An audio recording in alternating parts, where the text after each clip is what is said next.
اعوذ باللہ من الشیطان الرجیم، بسم اللہ الرحمن الرحیم۔ سعید احمد راٹ صاحب آپ کی خدمت میں حاضر۔ السلام علیکم ناظرین۔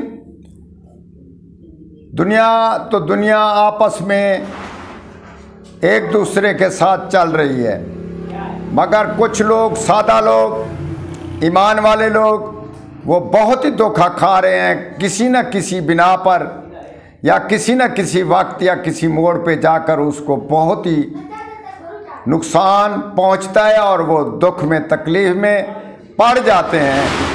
وہ لا امید ہو جاتے ہیں کہ ہم نے تو اچھا کیا، وہ دوسرے نے ہمارے ساتھ غلط کیا۔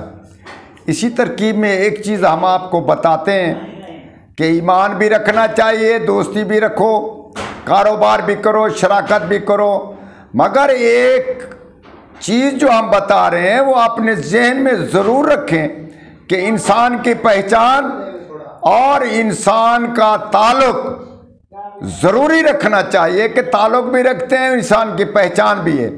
پہچان ایسے ہوتی ہے کہ کسی دوسرے سے پوچھنا، کسی کے ساتھ کاروبار کرنا، یا پھر کسی ایسی پہچان پہ سفر کرنا۔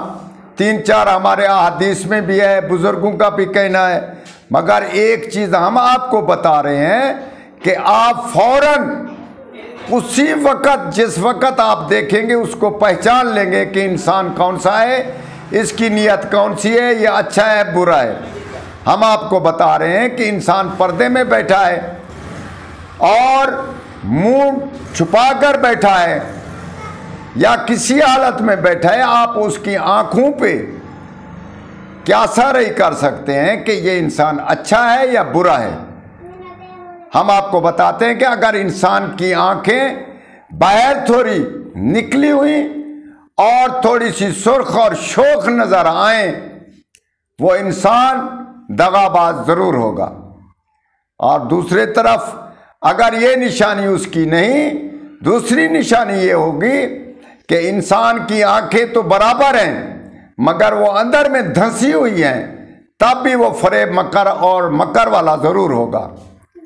تیسری نشانی ہم بتاتے ہیں کہ انسان کی آنکھیں چھوٹی اور چدی کی طرح اور نگینے سے بھی چھوٹی محسوس ہو، وہ بھی انسان دغاباز اور کہیں جا کر آپ کو دھوکہ دے سکتا ہے۔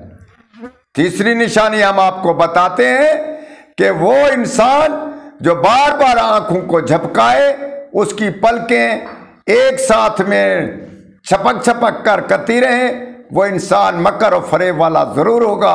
آپ یہ 3-4 ہم آپ کو بتاتے ہیں اور پھر آپ آگے بتائیں گے کون سا وفادار ہے، کون سا اچھا ہے، کون سا برا ہے۔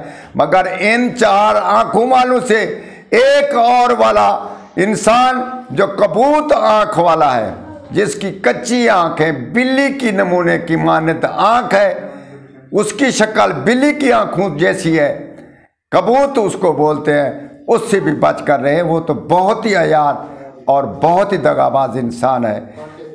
کوشش کریں، آپ تھوڑا تھوڑا تجربہ کریں اور اس بات کا یقین آپ کو ہو جائے گا کہ استاد نے واقعی سچی باتیں کہی ہیں۔